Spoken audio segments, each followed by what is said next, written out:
Good afternoon. It's Friday, the 14th of May, 2021, just after 1 o'clock. Welcome to UK Column News. I'm your host, Mike Robinson. Joining me in the studio today, Patrick Henningsen from 21st Century Wire. Welcome to the programme, Patrick. Great to be with you, Mike. Apologies for the slight delay there, just a little technical problem we had to deal with, but we'll get straight on with what's going on in Gaza. And of course, the BBC's headline here is Israel hits Gaza targets in heaviest bombardment. We've seen this before. Yes, we have, but this is shaping up to be probably the #1 story right now globally. This has escalated in a way that it hasn't happened in the previous times, really, since the Second Intifada. So the aggression on Al-Aqsa Mosque is one of the holiest sites in Islam by the Israeli security forces. And the evictions of Palestinians from certain neighborhoods by settlers. Settlers going around pulling people out of cars, beating Arabs and so forth. So we haven't seen this level of just comprehensive violence really for a long time. So it has gotten bad in the past, but this looks like it's heading in that direction of what we saw like in the summer of 2014, for instance, that took thousands of lives in total. And what caused Israel to take this action in the first place? This is a subject for great debate. And it's being fleshed out right now in the media. But what I'm going to comment on is that I've never seen, and a lot of people agree with me, such broad-based opposition to the Israeli position from places you would never expect it or see before, even in the United States, even in mainstream media in the United States. So Right. the lobby has had a real hold over this narrative, always taking the side of Israel, blaming all Palestinians, call all Palestinians terrorists because they don't stop Hamas rockets, etc., always deflecting from Israel's actions and the fact that the Palestinians have been under occupation for decades. So that's changed now, and there's a number of reasons for that. I'm sure we'll be able to discuss that and analyze that further. But right now, there's protests against Israeli embassies all over the world. If you look on social media, Israeli embassies are being confronted by protesters in a number of countries, and I think there's a number of protests scheduled for tomorrow as well. This one's happening in London. This is starting around in Marble Arch. So this is obviously looking to make their voice known at the Israeli embassy there in central London, in Kensington, I believe. But that's what's happening there. It's just one of many global protests that are happening tomorrow. Yeah, absolutely. And we'll be talking a little bit more about that later on. So, I mean, where do you see this going, just before we move on from this topic? Where do you see it going in the next days and weeks? It's difficult to say. The United States has threatened to step in. Biden says it's gonna stop sooner than later. Do you trust Joe Biden's assessment of any situation? The answer has to be no. But Netanyahu is gaining massively from this for the hardcore right wing in Israel, and by the same token, Hamas is attracting a lot of support as well. And so Iran is also, supporting Hamas massively, and this is also helping Hezbollah as well, because it's really just kind of exposed the fact that Israel is completely not interested in international law, not interested in human rights, not interested in ending this stalemate that's been going on for decades now, and people are sort of now seeing it's coming to a head. That where the Abraham Accords, Jared Kushner's great deal of the century, what happened to the Abraham Accords? They went up in smoke in a matter of hours. Right. So that shows you just how shallow and thin all of that theater was, diplomatic theater, over the last 2 years. Okay, let's come back to the UK then. And the online safety bill, the draft, is now published. It was published a couple of days ago, and I think Wednesday afternoon. Now, Oliver Dowden on screen at the moment, his eyes chopped off. We didn't do that. That was the photograph that the government put out. You may have an opinion about that, but let's just briefly listen to what Oliver Dowden, the Secretary of State for Culture, Digital Media and Sport, had to say. Sorry.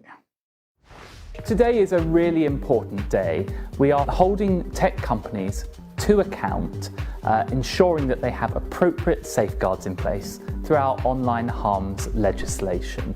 Online harms is really important. We all know as parents how we worry about whether our kids are safe online. It's imperative that we act to address that. It's going to just change their lives for good. I think we're going to look back on this and mark this as a pivotal moment in the online world.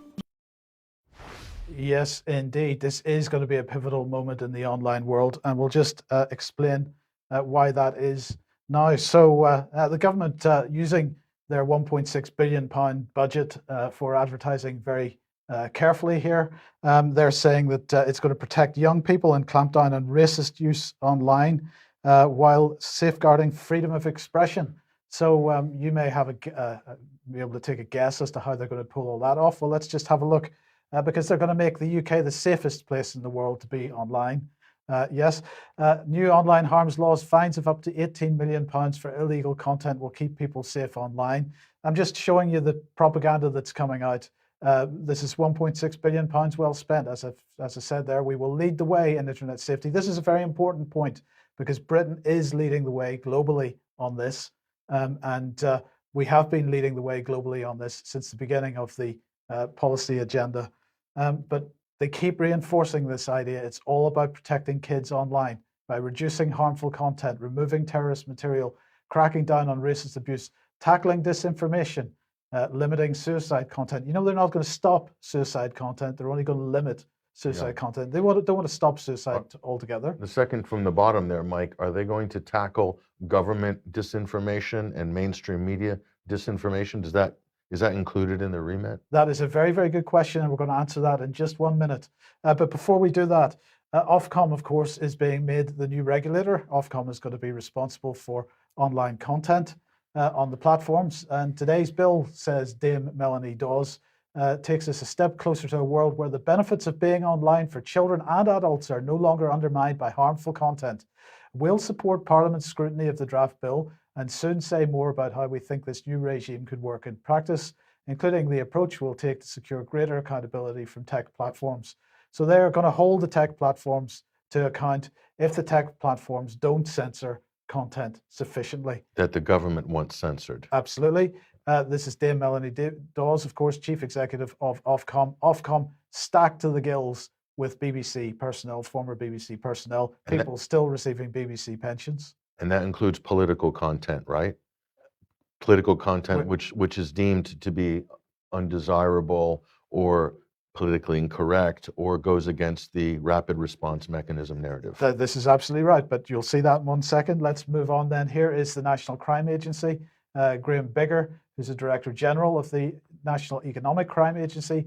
Fraud, he said, is the most common crime, and he's very delighted that fraud is included in the online safety bill. But it's not sufficient because actually they're not addressing exploitation of online advertising, which he says is having a devastating impact through investment and pension fraud.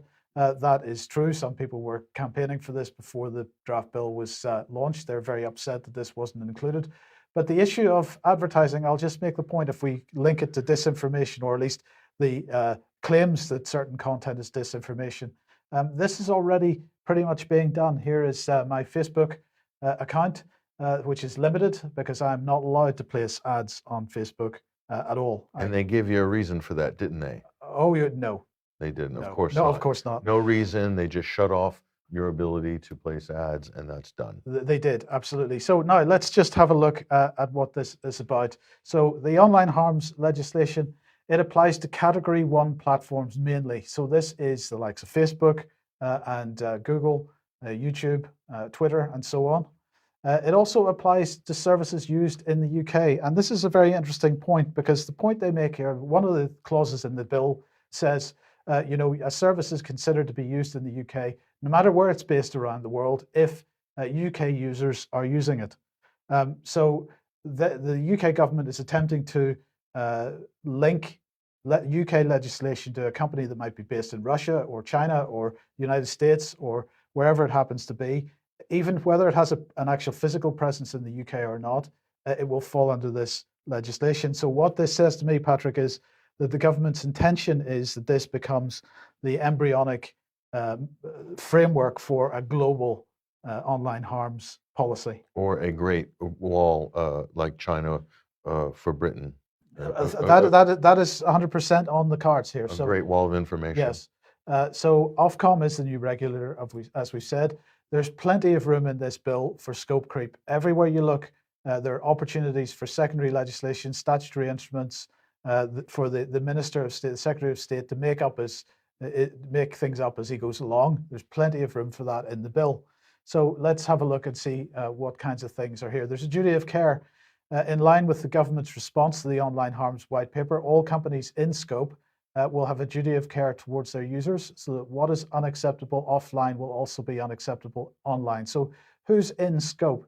Well, the main companies in scope are user-to-user platforms. That's like Twitter and Facebook, but also search engines like Google. Okay, these are the main platforms in scope. The largest and most popular social media sites will need to act on content that is lawful, but is still harmful. Harmful, the word harmful, the term is not defined in this act.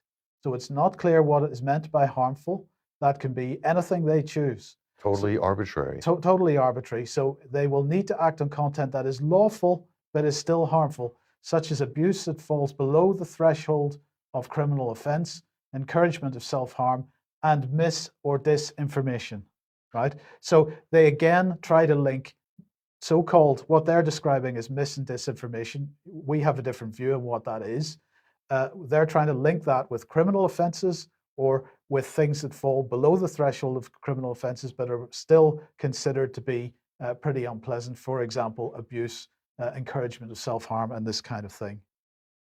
So stuff that's already covered under the law, basically, this is trying to basically extend the powers of state beyond the law. Is this not what it is? This is exactly what it is.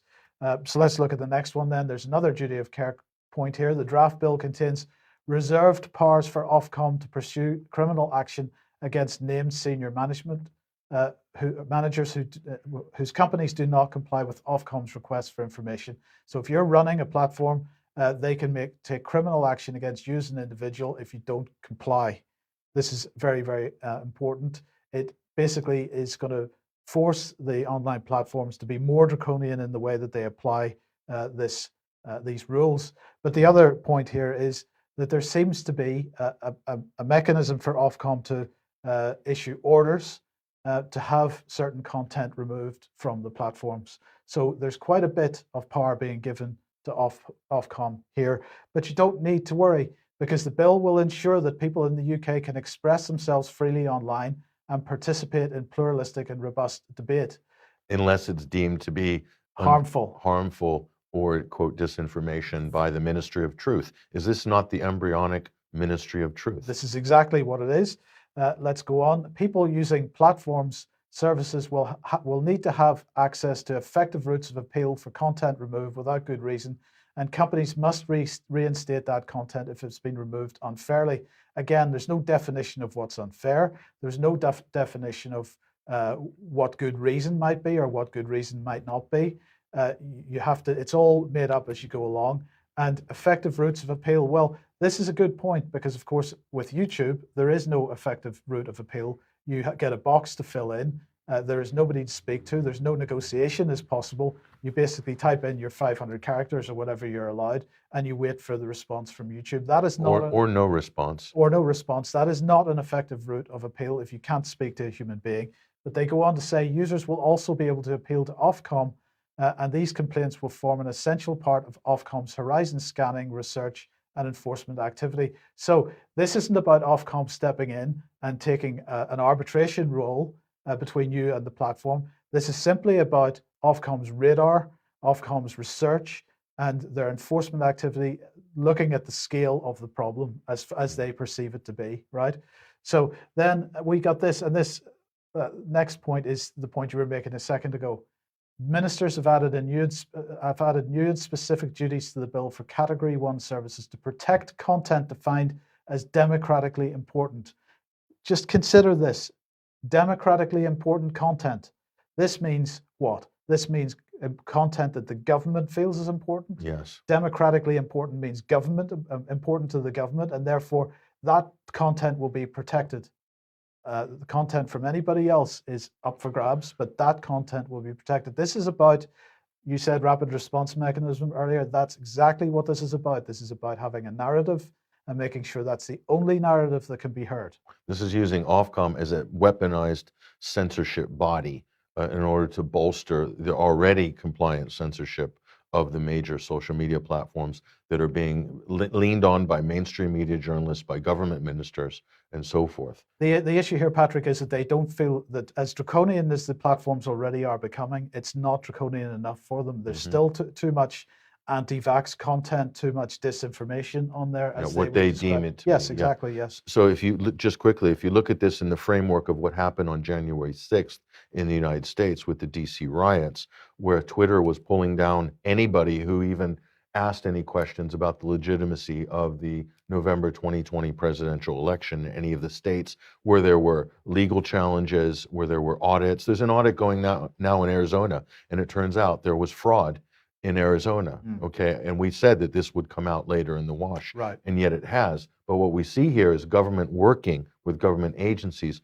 and social media monopolies in order to control narratives around the time of key events politically. So this is going to be used basically to direct people during election cycles, during controversial periods where, you know, there might be legitimate opposition there to challenge the state, and Ofcom, social media platforms, government, the mainstream media, they'll crush any of that opposition discussion. Yes, and that looks to be pretty clear in the legislation now.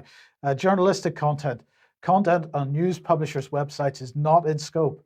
That includes both their own articles and user comments on these articles. Now that looks like it might be okay, but then we go on. Articles by recognized news publishers, and this is a key principle in the act, in the bill. Recognition, and whether you are a recognized news publisher. Articles by recognized news publishers shared on in-scope services will be exempted, and Category 1 companies will now have a statutory duty to safeguard UK users' access to journalistic content shared on their platforms. Absolutely make sure that the government narrative, because remember, £1.6 billion of advertising money is going directly into the likes of the mainstream press. They are reliant on this now. This is recognized news publishers' content will be protected under this legislation. Wow, so they can print any lie they want. I mean, how many fake news stories have we seen just in the last month, in the last year, in the last 5 years? And they're exempt. They have a carte blanche, basically. They can print and say whatever they want. Because they're deemed to be Category 1 or No, Category 1 applies to the platforms. Okay. They're deemed to be recognized news publishers, and therefore they get Right. special treatment. They get so Yes. this is really an attack, opening for an attack on independent media or anybody who's not, quote, recognized or reaches some level of status. So this is a bit of there's a bit of a problem here, because if we look at the next section that they talk about, they say this means that this is the platforms, will have to consider the importance of journalism when undertaking content moderation, have a fast track appeals process, and will be held to account by Ofcom. And then they say citizen journalist content will have the same protections as professional journalist content, but this is not what it says in the bill. Right? So there is a bit of nuance here that needs a bit more investigation, a bit more consideration, and we will be coming back to this point and try to understand exactly what this particular statement means. Because at present, Mike, citizen journalism or independent content is not given any kind of a fair hearing on these, quote, Category 1 platforms, right? My first reaction to this is citizen journalist content. Who's a citizen journalist? Do you have to be an approved citizen journalist? Is this talking about Bellingcat, for example? Is this the type of citizen journalism they're talking about? Yeah. Or does that apply to every citizen journalist out there? I think that there's some nuance there. But the other consideration is what that clause implies is that if citizen journalist content will have the same protections, then the citizen journalists are being put into a regulatory regime where they have to abide by the same regulations as the BBC. So the BBC has a £5 billion budget. With a compliance department, with 20 or 30 people responding to lawyers. Right? Yeah. And citizen journalists will not have this facility, but they're still required to be regulated in the same way. So And time again, Mike, whenever you have heavy government regulation of anything, any business or any activity, what happens, it always favors the monopolies. It always favors the giants, and it is by nature designed to crush any sort of independent or small to medium size entrepreneurial, anything like that. So if you can't afford to comply and to jump through all the various chutes and ladders that are being thrust upon the market, then you will not be able to survive. Right. It's as simple as that. So it automatically, there's a bias and it favors big institutions. So 100% correct. So we'll just end on this one. Online fraud. They're saying measures to tackle user-generated fraud will be included in the bill. It will mean online companies will, for the first time, have to take responsibility for tackling fraudulent user-generated content. Again, the definitions of what this means are so slack that it could mean anything. Obviously, the conversation that's taking place is talking about fraud in the sense of a criminal offense, but this whole notion that they need extra legislation to deal with fraud. Fraud is fraud. It's already illegal. The fact that it's happening online is irrelevant. And the police respond to those cases already. Yes, they have legislation in place. So if you think back to the very first comment there, that the whole idea of this legislation is to make what's unacceptable offline unacceptable online. But that is predicated on the idea that things that fraud online is not unacceptable in some way. Of course, it is unacceptable. It's already illegal. We don't need extra legislation for it. This isn't really about tackling fraud. It's not really about tackling child sexual abuse online. It's not about tackling terrorism online, because a lot of the terrorism content that's online is actually being promoted by the mainstream press in some of their news reports. So it's not about any of those things. It is about maintaining a narrative, and it's about trying to suppress counter narratives. Now, as we said, they're freedom of speech. They are absolutely promoting this idea of freedom of speech, and they are indeed promoting it, because everybody will have the right to set up a website, to put content on that website, to say whatever they like, so long as it's legal. But of course, you will not be able to promote that content on any of the platforms that most people need to promote their content on, because that's where their audience is. So if you're deplatformed from Twitter, if you're deplatformed from Facebook, if you're deplatformed from Google and the other search engines, as a matter of law, then you've got all the freedom to say whatever you like, but nobody's going to hear you. This is extremely dangerous legislation, and it has to be opposed. And I think if people are going to do anything in the next couple of months while this is running through Parliament, they should be camped outside their MPs' surgeries and making sure that MPs understand that this is unacceptable. And because if this is one area where basically if it goes through and it becomes the regime that it looks like it is, there can be no conversation about what's going on in the world. No, this is a power grab. This is a massive power grab, state power grab, the likes of which we haven't even seen yet to date. Yes. So, what they're attempting to do is to, get people off the main platforms onto not category 1 platforms. What are those? Well, they are protest pens. And we're seeing this in the physical world as well, because here's Plymouth Live. MP fears G7 protest zone in Plymouth will be trashed and marred by violence. So what's going on here? They're discouraging, in inverted commas, people from going to the actual venue, which is, in Cornwall. 30 or 40 miles away, whatever it is. And instead, they're going to set up protest pens in Plymouth. I believe there's also going to be a protest pen in Exeter and in other places. This is just ridiculous. The government setting up the pen Yes. for protesters. Yes. And I'm sure everybody's going to, what are they going to do? Set up an actual fence that you can stand in, give us, 10 meters by 5 meters, put some high-vis tape around it, right? Who knows? But the point is, they're not wanting people at the event itself. And I think everybody should be making a major effort to get down there. Well, we know what the real reason is, don't we, Mike, for this? The social distancing is a big concern in St. Ives for the G7 summit. And so 2 meters has been extended to 200 miles in this case. And really, it's because people are worried about Joe. This is the big worry. Is it safe for Joe to come to the UK? Is it COVID safe? Is he going to be okay? Will he have to wear a mask or not? He's a bit, shaky in terms of some of the health department and whatnot. Yes. Memory and things like that. So they're really worried about Joe. I mean, the talk was it safe for Joe to come to Cornwall? This was the big debate over the last couple of weeks. And so now I think it's safe that we move the protesters back a few hundred miles. I think it's safe for Joe and some of the other luminaries that are coming as well. So social distancing has been extended for the G7. Good. Okay. Okay. If you like what the UK Column does and you would like to support us, then please head over to ukcolumn.org/community, and you would be very welcome if you join us there. That would be great. But also do share our material on the various platforms while they still exist. Of course, the YouTube channel basically in a shutdown state at the moment because any more content on there, it was very likely to end up with that being closed at this stage. We just want to let everybody know, keep an eye out on the UK Column website for the yellow card promotion there on the bottom right-hand corner. The new data that was released yesterday is already on the website. Go and have a look at it. There have been more deaths, obviously significantly more reactions. And we're going to have some new functionality coming to that website before Monday's program. So we'll be launching that on Monday. Keep an eye out for that.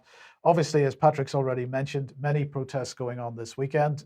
We think we'll be going to the one tomorrow in Plymouth. This is the Worldwide Rally for Freedom. I've seen advertisements for this all around the place, including Australia and other countries. So details to be announced. The details of how you can find out about this are on screen at the moment from a Telegram group. Do join it. Pretty much every major city in this country and in many countries in the West, at least, Yes. are having some kind of a demonstration. So Tomorrow, yes.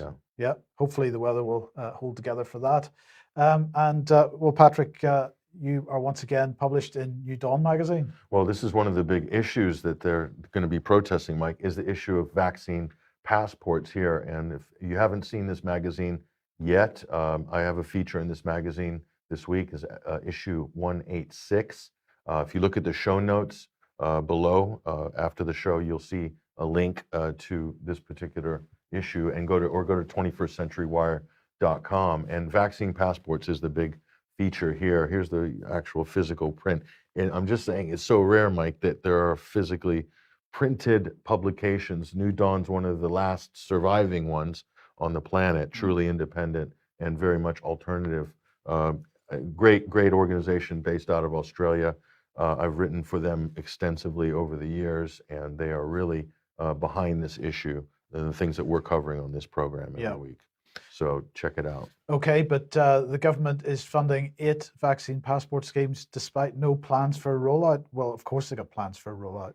Well, this is the irony of it, Mike, is that while they've all been talking, we'll show you a couple of quotes, they were simultaneously the whole time funding 8 and no less than 8 separate schemes for vaccine passports. And this is when you had Michael Gove here saying on BBC Breakfast, this in December, we reported this previously. Let's not get ahead of ourselves, says Michael Gove, the cabinet minister. That's not the plan, vaccine passports he's talking about. And here is the esteemed vaccines minister, Mr. Zawari, and he said in February, no plans to introduce vaccine passports. No one has been given or will be required to have a vaccine passport. So this is what the government ministers have been saying all along, while they have been funding it, planning it, intending to roll it out the whole time, months and months ago, even before the new year, okay? So these people, Mike, are clearly lying to the public, even when they're challenged about it.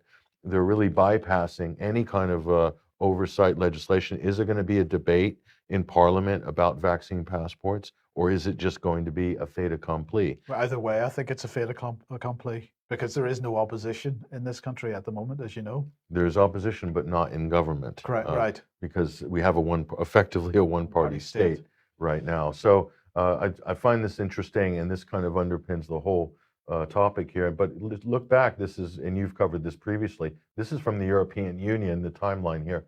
2018 is when they began the vaccine passport project, and it just conveniently coincides with the outbreak of the so-called novel coronavirus in early 2020, and that's really helped this project along, hasn't it? But initially they had hoped to sort of have this for some kind of public consultation by 2022 and sort of dot their I's and cross their T's, Mike. But this has been fast-tracked thanks to COVID. Yep. COVID is the gift that keeps on giving to the authoritarian police state. So this is a globalized issue.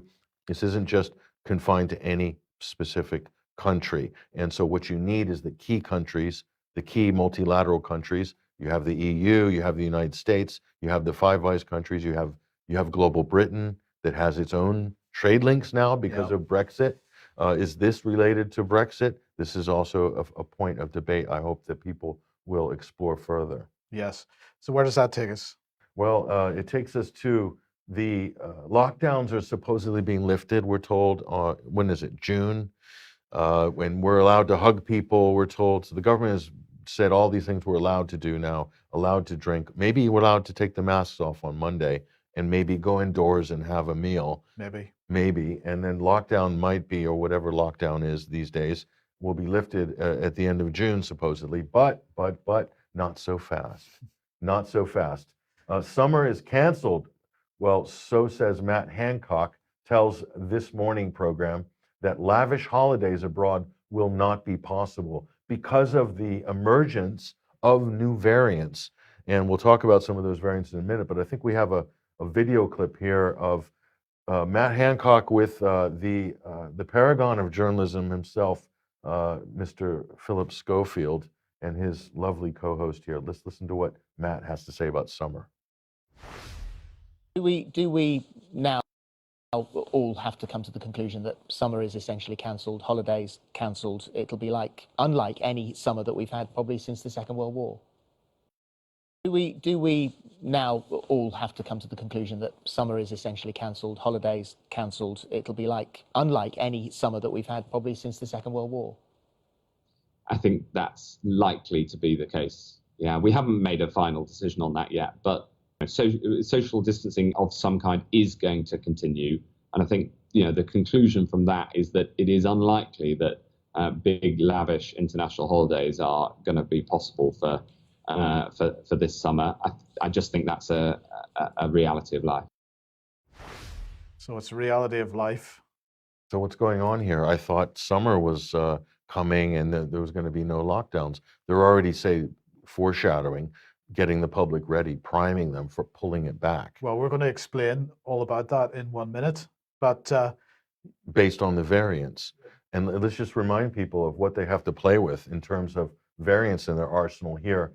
This is from Frontiers in Microbiology. I believe this is peer-reviewed. The title is Geographic and Genomic Distribution of SARS-CoV-2 Mutations. And this is what the government has to work with, Mike.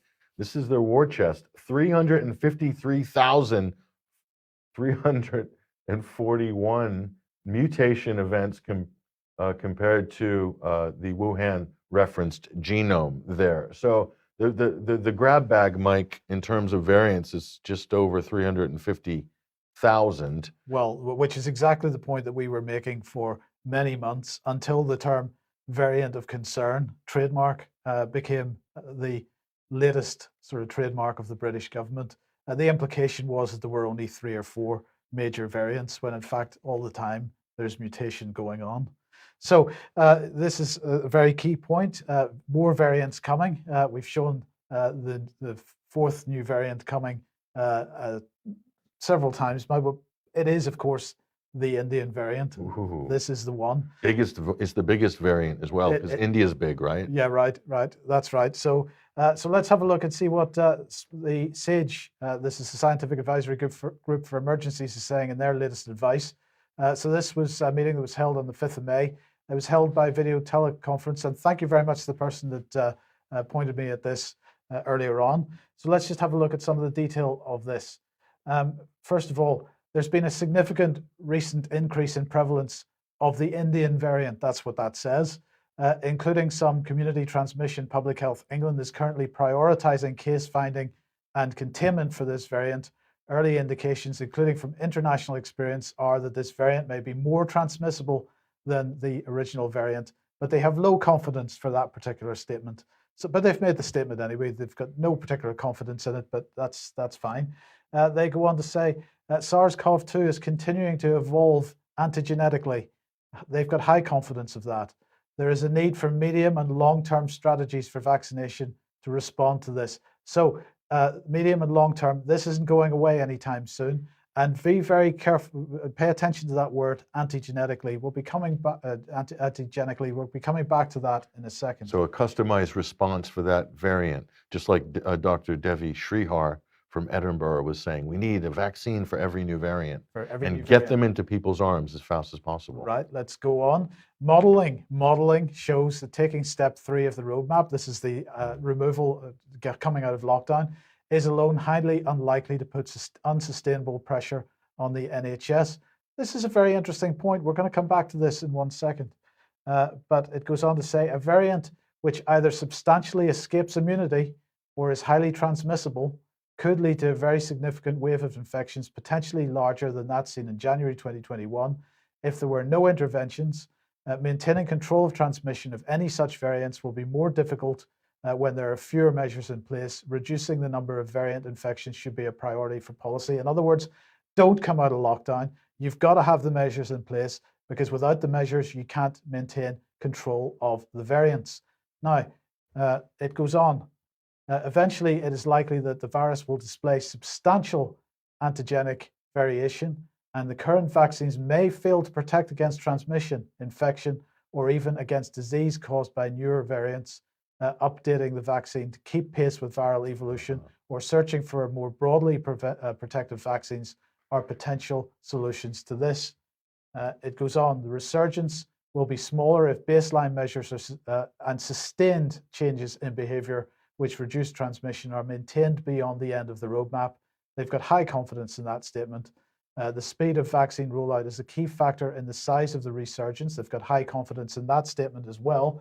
But they go on to say the 2 biggest risks absent of new variants are that either high contact patterns emerge early or there is low vaccine rollout amongst younger adults. We've got to get vaccination into the younger adults. Otherwise, we're going to see resurgence and the need for further lockdown. The combination, they say, of these 2 would lead to larger resurgence, right? So let's just look at the last page, because I thought this was interesting. The last page lists the 170 so people, sorry, the 76 people that were on this this call, but quite a number of them are redacted. We're not allowed to know who was on this call at all. So there we go. Nonetheless, remind yourself, keep in mind the comment about the risks of continued pressure on the NHS, because we're coming back to that in 1 second. But with respect to the vaccinations themselves, Patrick, what's going on in the United States? Well, before I tell you that, I just want to make it clear, okay? There is no clinical evidence that X number of people in the UK are carrying any of these so-called variants. This is all theoretical. Most of it is computer modeled projections from epidemiologists like Neil Ferguson, okay? Right. This is what's informing all of this activity in government right now, in SAGE. So do they have evidence that even such and such thousands of people are carrying this new Indian variant, or that anyone's getting sick, or that anyone has died from it? Okay, where is the clinical evidence or the scientific proof for any of that? Surely they would be able to test for it, or is this all being done by estimations, modeling, and then PCR tests that are not, not super specific? In other words, they're not telling you exactly what mutation of the virus is in a person. They're only picking up 2 separate preloaded RNA fragments for replication, which is what the PCR test does. Right. It doesn't test the presence of an active infection. That's correct. That is exactly what's going on. So it's in a way, a lot of it is smoke and mirrors, blinding the public with science, and the media fall for it every time. Well, they aren't falling for it; they're being paid to promote it. So we've got to keep that in mind, and that harks back to the online harms. But what's the CDC saying now? Oh, the CDC is giving the green light, Mike. They've said that fully vaccinated Americans no longer need masks indoors or outdoors in most cases. So they're relaxing restrictions, even though some states, Mike, have completely abandoned the mask mandates. So you have this 2-track America right now, where the federal government's doing one thing and the states are doing their own thing. Right. And I think the states are doing absolutely fine. Let's look at what they're saying here. CDC officials cited a growing body of real-world evidence, I'm not sure what that is, demonstrating the efficacy of coronavirus vaccines and noted the shots offer protection even against more contagious variants circulating in the United States. Sound familiar, doesn't it? It does. So it's the same script, the same playbook on both sides of the Atlantic. So it's all about getting people vaccinated. The idea that people who are fully vaccinated can take off their masks, can go outside, can go inside, be around people, and not have to worry about COVID anymore, that's absolutely huge, says Richard Besser, former CDC acting head. So I mean, and it's also absolute nonsense because we're not allowed to go on holiday, even though we've been vaccinated. According to Matt Hancock, we're not allowed to do all kinds of things, even though we've been vaccinated. So you can't ride on an airplane without a mask. Right. For instance, or a train or whatever literally it's totally arbitrary in terms of the application of any of these rules. This is just going to be a chaotic period where everybody's doing different things. The government's saying one thing, the scientists are saying another, and no one's going to be able to really agree on anything in reality, but it's just going to be forced down people's throats. You do not know what you're going to get. No, and the effect of that is to keep people destabilized, and that is the intention. Yeah. So let me show you how desperate they are in America to try to sell vaccines. Look at this story and tell me if you can top this. Ohio, Governor DeWine, there he is right there, he's basically launched a lottery. $1 million if you get vaccinated after May 26th. He's giving 5 $1 million prizes to anybody that lines up and has the experimental COVID jab, okay? And you get put into the lottery, and 5 people out of that lot will get chosen, and you'll be a lucky winner. Oh, but not just that. 5 full scholarships to Ohio's public higher education systems. So they're bribing the working class, okay, with the promise of riches, Mike. Not even riches. The promise of riches. This is like an episode out of Black Mirror. Look at this. This is what DeWine said. I know that some may say, DeWine, you're crazy. And we're going to say, yes, you are crazy, Governor DeWine. You're absolutely crazy, and you're totally desperate. If the vaccines were so needed and necessary, certainly you wouldn't need to bribe people with cheap stunts like lottery. And by the way, they're using federal money for this. So this is a federal COVID relief money for the state. He's turning into a lottery prize draw. I mean, this is just like, where's government these days? I mean, this is totally bonkers, but yet this is what passes for it's acceptable. They were crowing and loving this on CNN yesterday and MSNBC. So there you are. Right. Now we're going to get on to what for some people is going to be a pretty challenging topic, and we're going to put forward our position on this. And this is just Patrick and my position. Other people, even within the UK column, may not agree quite with what we're about to say. You may not agree with what we're about to say. But we think it's worth consideration. So we're going to start off with a little bit of video of Rand Paul talking to Dr. Fauci. Just have a listen to this. Senator Paul. Dr. Fauci, we don't know whether the pandemic started in a lab in Wuhan or evolved naturally, but we should want to know. 3 million people have died from this pandemic, and that should cause us to explore all possibilities. Instead, government authorities, self-interested in continuing gain-of-function research, say there's nothing to see here. Gain-of-function research, as you know, is juicing up naturally occurring animal viruses to infect humans. To arrive at the truth, the U.S. government should admit that the Wuhan Virology Institute was experimenting to enhance the coronavirus's ability to infect humans. Juicing up superviruses is not new. Scientists in the U.S. have long known how to mutate animal viruses to infect humans. For years, Dr. Ralph Baric, a virologist in the U.S., has been collaborating with Dr. Shi Zhengli of the Wuhan Virology Institute, sharing his discoveries about how to create superviruses. This gain of function.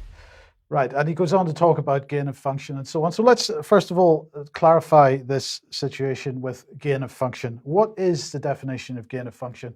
Well, gain of function is a field of medical research focused on positive selective pressure on the microorganisms that they're experimenting with to affect mutations that would increase their pathogenicity, transmissibility, and antigenicity. Now, that is not necessarily, it can include taking animal viruses and bringing them into the human realm. But for Rand Paul to suggest that taking an animal virus and bringing it into the human realm is the key function of gain, or the key mechanism of gain of function, is not correct. That it's purely about increasing the pathogenicity, transmissibility, and antigenicity. And I'm a little bit surprised, Patrick, first of all, that Rand Paul would misrepresent it in quite that way. But he also made the comment about 3 million deaths. We'll be talking about that a little bit more in a second. But that's two things that he said right at the very beginning of that I'm really struggling with.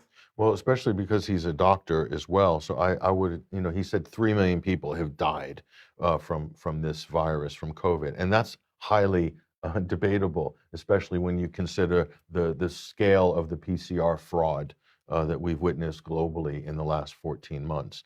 And so really he's giving extra credit to COVID, extra superpowers to the virus in order to basically ride what is now the China virus narrative. And so a lot has been talked about on this, especially in the last couple of days. We've obviously known about this and alluded to it a long time ago, and others have too. But now it's really bubbling up right now. It's really bubbling up right now. So it's the allegation that that this came as a result of a leak from the lab in Wuhan, and it was that Dr. Fauci and others that were funding this.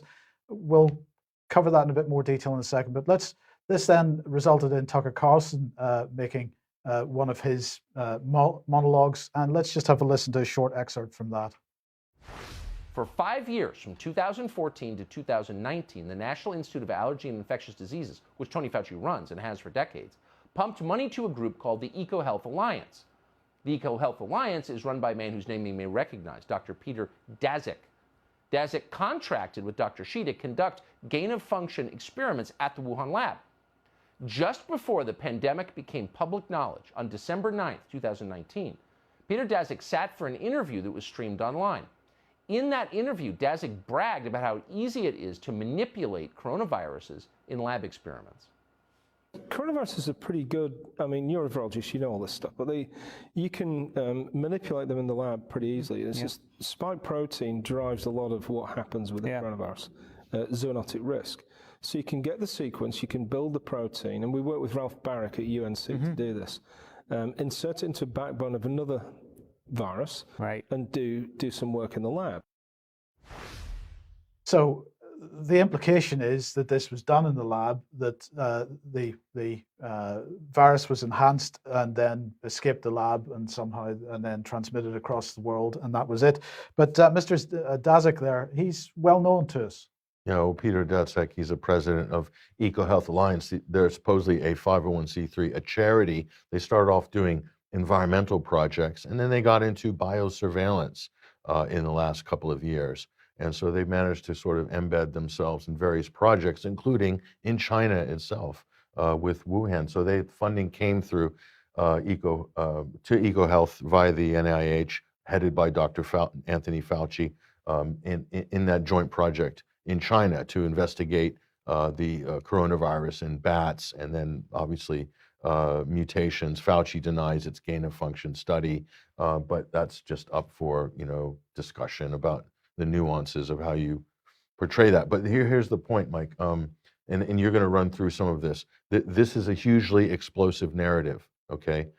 Not just because of COVID and the crisis that the globe has been thrust into, but there's a geopolitical dimension to it as well. Yes. This is why it is so irresistible, especially to Fox News, those on the right. Steve Hilton from Fox News did a report on this months ago. It didn't get any attention at all, but now it's gotten more momentum. So they're basically they've rebooted this about 8 times in the last 14 months, and it never really got any traction, but now they're pushing it again. So let's take a look at what everyone's saying. Yes, so let's take a look at this. Now, we're going to say reality on the right-hand side. This is what we're proposing here, but let's look at the narrative. The first part of the narrative is that Fauci paid the biolab in China to research gain-of-function coronaviruses. Now, of course, this is about enhancing the effectiveness of a virus, making it more dangerous to everybody. But the reality is that it's true that payments were made, research was done, but SARS-CoV-2 can't be the result, because SARS-CoV-2 hasn't been a dangerous virus. We'll explain that in a second if you're skeptical about that. Well, they may say it's more transmissible, but we're being told both. We're being told it's the most deadly respiratory disease known to man, and it's the most transmissible. Well, so it can't be everything at once. Yes, but the key point is it's not deadly. So if this was a leak as a result of gain of function research, where's the deadliness of it? Let's come on to this. The virus escaped and 3 million people have died, according to the narrative. That's not true, because if the virus escaped, it hasn't killed 3 million people. Where are the bodies? Deaths attributed to COVID-19 do not mean the virus killed them. Now, we've made this point so many times over the last year. SARS-CoV-2 has not resulted in 3 million deaths. In this country, it has not resulted in 130,000 deaths, or whatever the number is for this country, the latest number. Because what's the average age for people dying in this country for any cause? 81. What's the average age for people dying from COVID-19? 83. You live longer if you died from COVID-19. So this is not the pandemic. This is not the dangerous virus that has been presented in the press. And the other thing, we mentioned this a few seconds ago with the document from the SAGE group. Hospitalizations. What has the situation been with hospitalizations in the UK? Let's just look at this. Here's a typical Guardian article. A&E units are overwhelmed, and it's not the fault of staff. Now, many people looking at that at first glance will think that that's from January 2021, but look, there's a big yellow tag on that that says this article is more than 5 years old. This article's from 2016. This is something that happens every year with the NHS. Ambulances parked outside during the winter flu season, but this year it was presented in the media as being something different. But here's the other thing. The NHS is under massive pressure today. We mentioned this on the program a couple of, I think on Monday's program, Brian was talking about a hospital in Cornwall. I can tell you for a fact that Derriford Hospital in Plymouth has got ambulances parked outside it with people inside them as we speak, because the A&E department is overwhelmed. Now, first question, why is the A&E department overwhelmed? Is it because of vaccine adverse reactions? That's a question that needs to be answered. But the other question that needs to be answered is, if these hospitals are overwhelmed today when there is no COVID-19 in the country, then what was going on in the winter? Was that overwhelming activity in the winter as a result of COVID-19? Or was it exactly the same reason that we're having hospitals overwhelmed at the moment? Because the NHS hasn't been actually providing any kind of service. The fact that COVID-19 is not, or coronavirus isn't doing the rounds at the moment, isn't because the amount of testing has collapsed. The amount of testing, as you can see on screen there at the moment, is just as it has been over the last several months.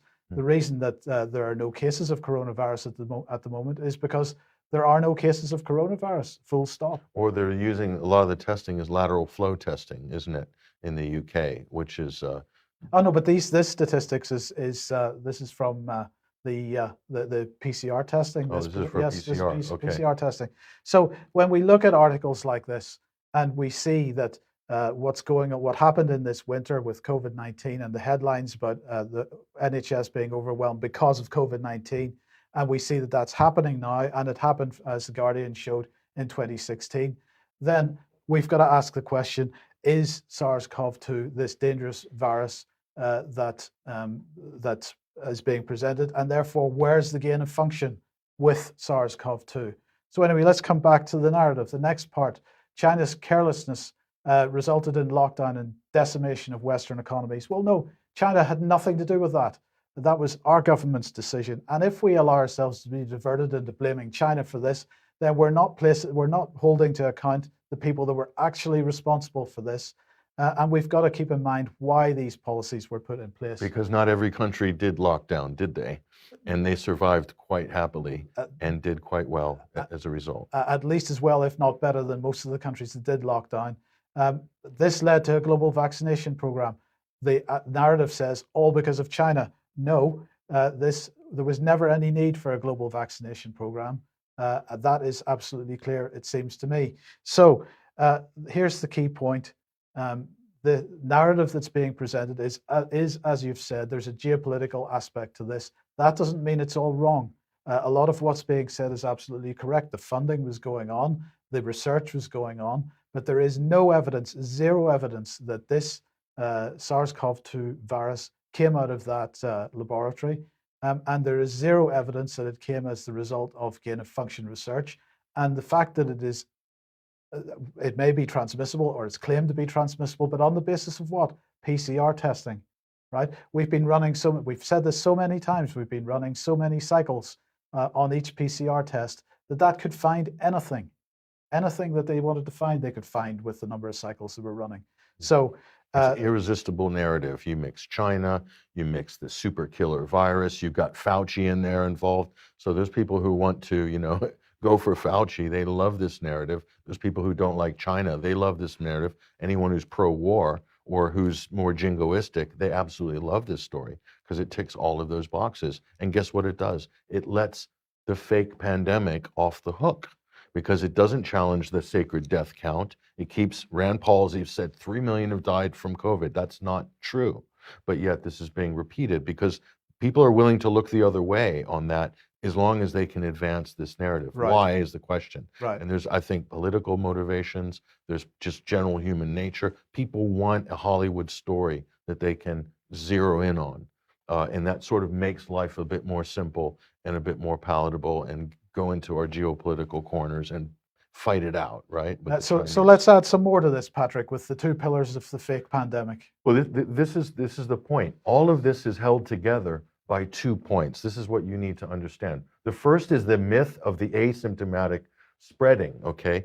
If you believe that a super virus escaped out of the Wuhan lab and it raced around the planet in a matter of weeks, okay, that's because you believe in the myth of the asymptomatic spread, okay? All of this is basically predicated on that here. And the second pillar is that is validated by fraudulent PCR positive tests using outrageously high cycle counts that the WHO has even said not to do, that governments have said not to do, the CDC's even backing off as well. So you've got these two pillars. These are the key pillars of everything. Without these, you wouldn't be able to, well, what we're told is the virus can only be stopped, this asymptomatic magic spreading virus that races around the globe in record time and just spreads to anybody, and you don't even need to have an active infection, Mike, okay? It can only be stopped if we lock down, stop travel, shut borders, wear masks, shut schools, social distancing, get vaccinated, use a vaccine passport, etc., fill in the blanks, whatever you want after that, okay? This is all based on those 2 points, and those 2 points have been thoroughly debunked. So, and that would even debunk the theory of the super virus escaping a gain of function Fauci super virus or escaping out of the Wuhan Bio BSL-4 lab and then racing around the planet to Fiji, to the UK, to the outer rims of the Andes in Patagonia, okay? Like somehow COVID just jumped around the world in a matter of weeks. If you believe in the asymptomatic super spreader and super spreader events and blah, blah, blah, all of these narratives, you will believe this China virus story because it's predicated on that. And so that's what we're asking people to consider, some critical thinking, some logic on this, because I think there's an inherent fallacy based on what we know about all of these things that we've just explained. Right. Yeah. Right. Which. So, and this is the question, how coronavirus spread around the world. This is the whole global pandemic is based on this, Mike. It's backed by the World Health Organization, but the question is it true? And nobody dares, at least in the mainstream, to ask that fundamental question. Is it true? Because it's a painful answer when you drill down to it. You realize that there's been mountains of disinformation, fraud from government agencies, from public health agencies, from officials, from politicians, from you name it, the mainstream media. Everybody has been fudging their numbers, have been cooking the books, fiddling the tills, etc., as I'll show you in a minute with an article in 21 Wire. Right, which brings us on to the Financial Times. Well, yeah, so all of these restrictions, all of these policies, Mike, look at this.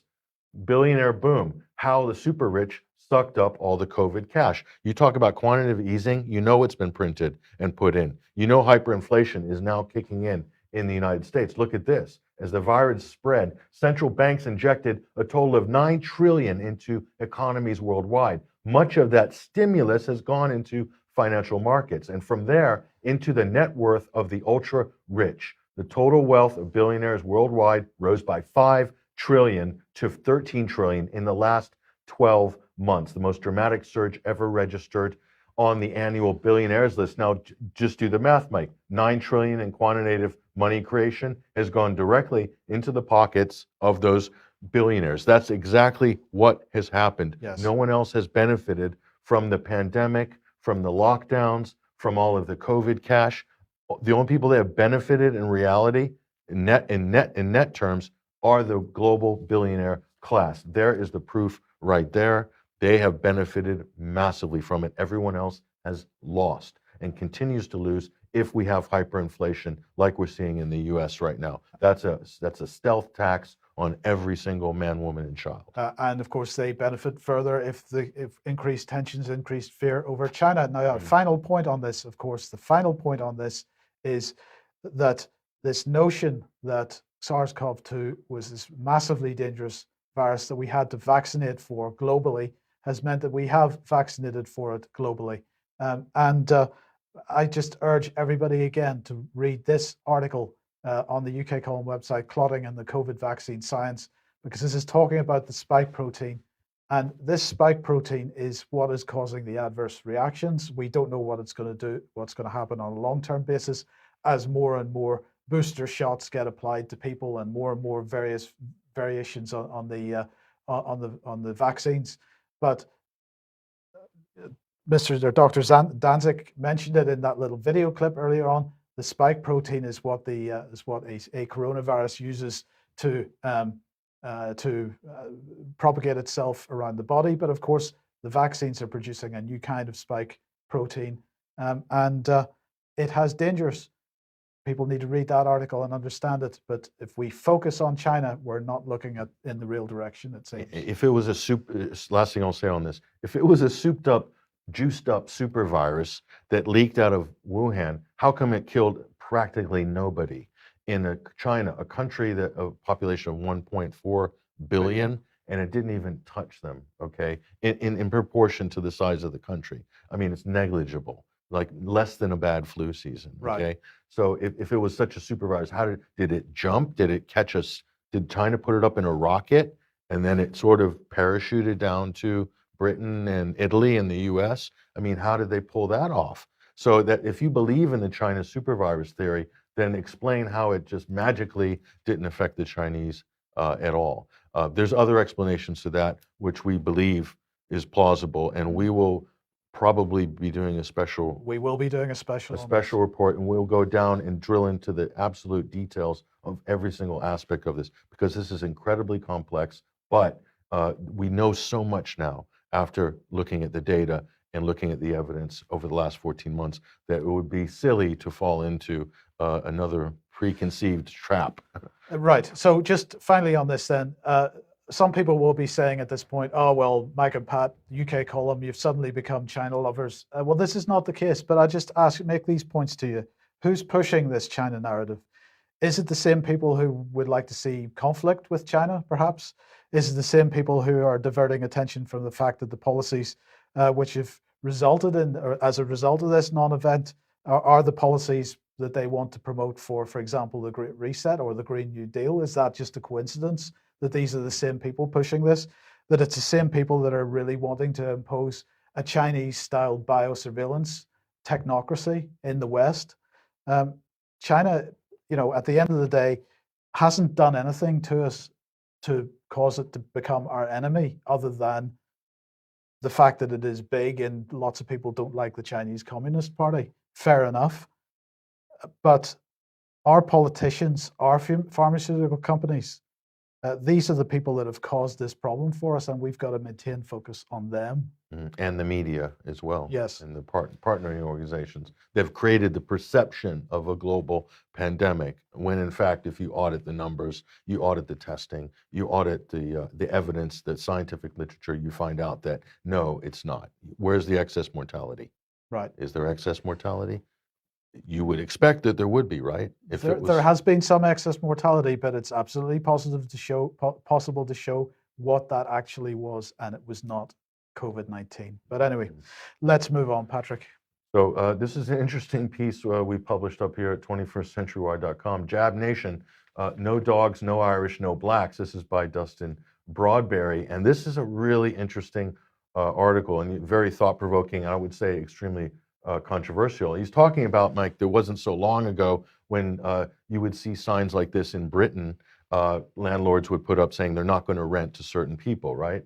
So this is, in this bizarre parochial moral imperative, discrimination is only frowned upon if you're discriminating against someone's authorized or rubber-stamped marks of distinction, whereas discrimination of and by itself is entirely permissible. Do you understand the point he's making here? Which is that you're not allowed to discriminate based on ethnicity or race. This is seen as abhorrent in the new modern society, okay? And this is good, but you're allowed to discriminate based on ideology or what you might believe or disbelieve about an event that's happening. Right. Like a pandemic, for instance. Or your willingness to wear a mask. Or your willingness to be vaccinated with an experimental jab, etc. That discrimination seems to be okay. Yes. In this environment. So this is a really important point. And he goes on as well further and says, these crowd pleasers, he's talking about the people who are pushing for the discrimination, pushing for vaccine passports, would defend their moral high ground by telling you the unvaccinated are selfishly putting others' lives at risk, that mask refuseniks are super spreaders. But hold on for a minute here, and this is what we just talked about. All of this is pure conjecture, which, like everything else under the sun, has been founded on speculative science and political sleight of hand. You're not kidding there. Other than taking the government on its word, where's the actual evidence of asymptomatic transmission? Where's the evidence of mask efficacy? In fact, can someone point me to a single risk assessment for any of these scarcely credible interventions? Fair question, right? We can't find anything, okay? This is the problem. So, and this is what somebody tweeted here regarding the headline just today. This is from Ben the Busker. I'd rather be a black Irish dog than a sheep. I think I'm going to give that tweet of the week. Yes. By Ben the Busker on Twitter. I love his profile there. He's got little alluding to Apocalypse Now there. Yes. This is Christopher Walken's character there. So, but they're right. Look at this. We go to Vernon Coleman's website. This is a free ebook. Okay, proof that face masks do more harm than good. This is all the peer-reviewed literature right here for free. You can download that. Go to vernoncoleman.org. Get that and share it with everybody. This is a great document as well. And again, back to the myth of the asymptomatic spreader. Here's a peer-reviewed article basically shooting that down, August 2020. Once again, this is dated, I believe, I'm not sure when this was, November 2020. Here's another one, basically shooting down the myth of the asymptomatic spread. With 10 million residents of Wuhan. I mean, it's not a small study. That's not a bad sample size, is it? And especially at ground zero, the so-called epicenter of the pandemic. No asymptomatic spread. Are you getting the hint, people? Okay, and here we go. Finally, this one is this is the Journal of American Medicine here, December 14, 2020. Again, shooting down this idea of household transmission of SARS. So it's not even spreading within the households as well, according to some of the peer-reviewed literature. We're only showing you the tip of the iceberg here. So this idea of the asymptomatic spread, the whole pandemic narrative, all of the interventions, all the policies, school closures, all of it, business, it's PPE, it's money or cashless. It's all based on this idea that COVID spreads asymptomatically. The global pandemic narrative, all of it is wrapped up in this one concept, and it has been thoroughly debunked and disproven by peer-reviewed scientific literature. Where's the media? Where are politicians on this?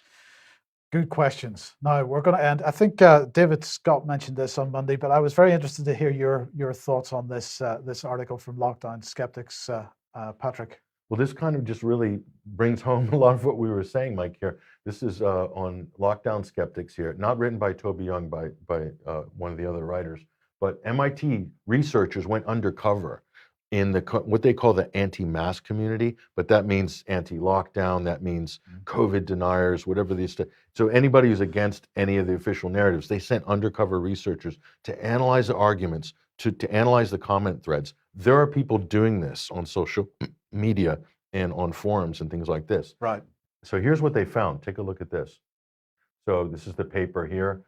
So according to the researchers, anti-maskers is a catch-all term they use, often reveal themselves to be more sophisticated in their understanding of how scientific knowledge is socially constructed than their ideological pro-lockdowners.